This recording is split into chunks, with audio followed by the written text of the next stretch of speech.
TSM6 news కి స్వాగతం. పటాన్చెరు నియోజకవర్గ పరిధిలోని రుద్రారం గ్రామంలో శ్రీ గణేష్ గడ్డ సిద్ధి గణపతి దేవస్థానం లెక్కింపు కార్యక్రమం దేవాదాయ శాఖ ఇన్స్పెక్టర్ విజయలక్ష్మి ఆలయ ఈవో లావణ్య ఆధ్వర్యంలో నిర్వహించారు. అనంతరం వారు మాట్లాడుతూ గణేష్ గడ్డ సిద్ధి గణపతి దేవాలయంలో 103 రోజులలో భక్తుల నుండి కానుకగా వచ్చిన హుండీ ఆదాయం లెక్కించగా 26,98,462 రూపాయలు, అన్నదాన రూపంలో 1,22,434 మొత్తం హుండీ ఆదాయం 28,20,896 వచ్చిందని అన్నారు.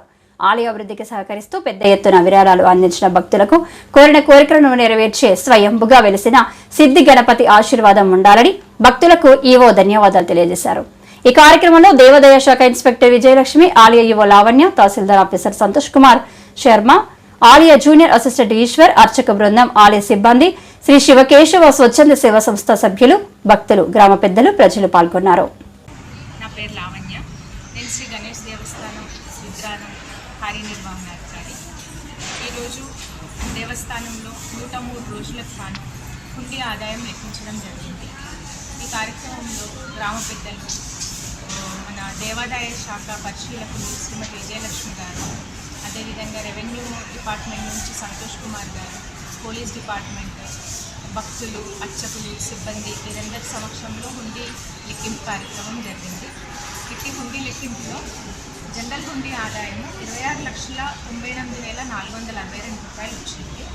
అన్నదానం హుండీ ఆదాయం 1,22,434 రూపాయలుగా నమోదైంది.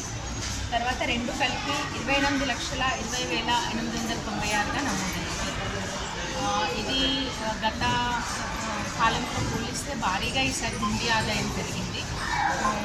భక్తులందరి కార్యక్రమం సహకరించిన సేవా సమితి, హుండీ బృందం సేవా సమితి వాళ్ళు హుండీ లెక్కింపులో పాల్గొనడం జరిగింది.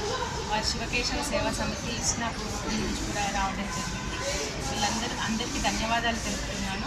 అదేవిధంగా భక్తులు అధిక సంఖ్యలో పాల్గొని స్వామివారి కైంకర్యాల్లో పాల్గొని ఇంకా దేవాలయం అభివృద్ధి చెందాలని అందరికీ మనవి చేస్తున్నాను. అలాగే మన దేవాలయంలో కొన్ని అభివృద్ధి కార్యక్రమాలు కూడా తలపెట్టడం జరిగింది. అందులో భాగంగా మన సాంస్కృతిక కార్యక్రమాలు నిర్వహించడానికి గాను ఒక వేదికని ఏర్పాటు చేస్తున్నాము.